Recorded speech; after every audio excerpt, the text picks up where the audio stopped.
Next scene में एक report दिखाई जाती है जहां पर रिपोर्टर बोलता है कि शिनजुकू डंजन के आसपास अचानक से मॉन्स्टर्स अपीयर हो गए। ये न्यूज देखकर लोग बोलते हैं कि कल तो यहाँ पर मॉन्स्टर अचानक से अपीयर ही हो गए थे। तभी नेक्स्ट सीन में एक लड़की से इंटरव्यू लेते हुए रिपोर्टर पूछता है कल क्या हुआ था। लड़की बोलती है कल यहाँ पर मॉन्स्टर्स अपीयर हो गए थे पर हमें किसी तरह से मेजिस ने बचा लिया, पर ये सब कुछ काफी मेस हो गया था। तभी दो लोग बात कर रहे होते। पहला बोलता है मुझे पता लग गया ये सच में हुआ था। दूसरा बोलता है पर मुझे उम्मीद नहीं थी कि मॉन्स्टर्स इस तरह से अपीयर हो जाएंगे। तो क्या मॉन्स्टर अब नॉर्मली कहीं पर भी अपीयर हो सकते हैं? तभी कोई भीड़ में चिल्लाता है ये सब बकवास है, चलो जल्दी से यहाँ से निकल चलते हैं जिस जगह के आसपास डंजन्स है। तभी ओइकावा साइड में खड़ा हुआ सोच रहा होता है कि सोसाइटी के सभी लोग पैनिक करना शुरू कर चुके हैं मॉन्स्टर्स के आने की वजह से, पर हमारी अभी करंट प्रॉब्लम है पर्पल किंग। मैं सोच रहा हूँ कि अब हमें क्या करना चाहिए, चीजें और भी ज्यादा वर्स्ट होती जा रही हैं। तभी नेक्स्ट सीन में दिखाया जाता है कोई ब्लू किंग से बात कर रहा होता है। वो बोलता है कि हमने ये सारा मैटर तुम पर छोड़ दिया है blue king. Blue king serious होते हुए बोलता है हाँ मैं डेफिनेटली इसे सॉल्व कर लूंगा।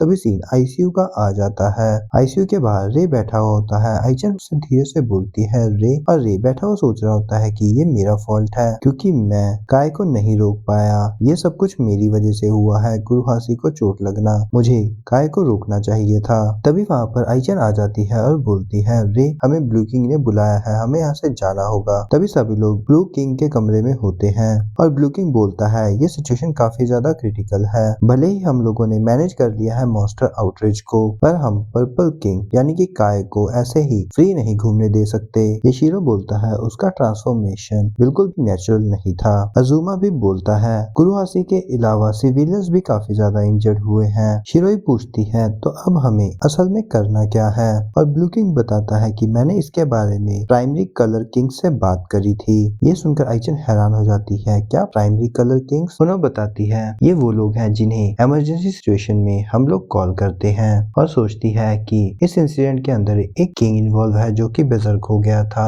और ये सिचुएशन के अंदर तो मेज भी डरे हुए फील कर रहे हैं। तभी ब्लू किंग उठते हुए बोलता है रे वो तुम्हारा छोटा भाई हो सकता है पर ये कोल्ड लग सकता है सुनने में, पर हमें काय को खत्म करना होगा। ये सुनकर रे बिल्कुल हैरान हो जाता है कि काय को ये मारने वाले हैं, और आइचन की आंखें बड़ी हो जाती हैं और शिरोई बोलती है ये टर्म तो हम मॉन्स्टर्स के लिए यूज करते हैं। ओइकावा बोलता है नहीं ये वर्ड बिल्कुल करेक्ट है। ब्लू किंग आगे बोलता है ये सारे इंसिडेंट को देखते हुए बिल्कुल मॉन्स्टर्स की तरह ही उसे ट्रीट किया जा रहा है। रेड किंग और येलो किंग ने भी सेम कंक्लूजन निकाला है, तो किसी और के साथ ये प्रॉब्लम हो उससे पहले हमें इसे खत्म करना होगा। मुझे पता है कि काय छुप रहा है पर नेक्स्ट टाइम मैं तुम्हारे साथ पार्टिसिपेट करूंगा इन चीजों में। तभी रे चिल्लाता है कि जरा इंतजार करो, मैं कुछ कहना चाहता हूँ। क्या हमारे पास कोई और रास्ता नहीं है? उसे मारने के अलावा हम उसे अरेस्ट नहीं कर सकते हैं? ब्लू किंग बोलता है नहीं, ओइकावा का भी स्क्वायर बॉक्स पावरलेस है उसके सामने, और हमारे पास कोई भी ऑप्शन नहीं है। कल हम उसे सब्जुकेशन कर देंगे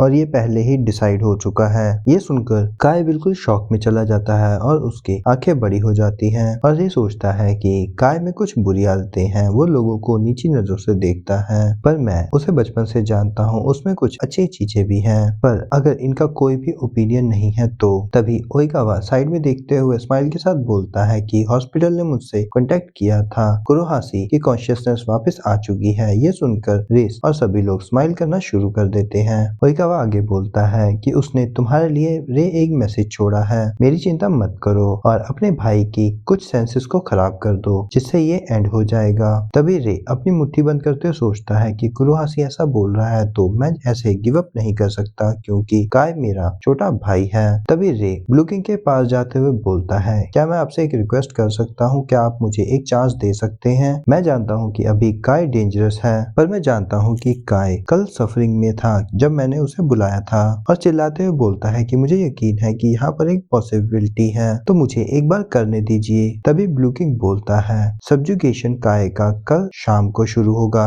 और ये फाइनल डिसीजन है प्राइमरी कलर किंग्स का। ये सुनकर रे अपने दांत भींच रहा होता है। तभी ब्लू किंग सीरियस स्माइल के साथ बोलता है पर इसके अलावा उन्होंने कुछ नहीं कहा है, हम इससे पहले कुछ तो कर ही सकते हैं। ये सुनकर रे की आंखें बड़ी हो जाती हैं और वो बोलता है थैंक यू सो मच, और आइचन और ओनो भी एक दूसरे की तरफ देखकर स्माइल करती हैं। तभी ओनो आगे आते हुए बोलती है सब्जुगेशन के अलावा बाकी ऑर्डर्स तो हमें अपोस्टल ऑफ होली स्टाफ देता है। तभी आइचन बोलती है कि apostle of Holi staff join करने से पहले पहले हम एक पार्टी हैं। अगर रे ये कर रहा है तो हम उसे ज्वाइन करेंगे। ये सुनकर रे पलटता है और सोचता है तुम दोनों। तभी ब्लू किंग भी स्माइल करता है। हाँ ठीक है, तुम इसके साथ जा सकते हो, तुम दोनों इसके साथ जाने के लिए फ्री हो, पर इस बात का ध्यान रखना कि डेडलाइन कल शाम तक की है, ये एक्सटेंड बिल्कुल भी नहीं होगी। और ये सुनकर वो तीनों सीरियस हो जाते हैं और रे हाँ बोल देता है। और वहाँ से मुड़ते हुए रे सोचता है कि तुम काय मेरा इंतजार करो, मैं तुम्हें वापस जरूर ले आऊंगा। तभी सीन एक आइलैंड का दिखाया जाता है जहाँ पर पेड़ के नीचे काय बैठा हुआ होता है।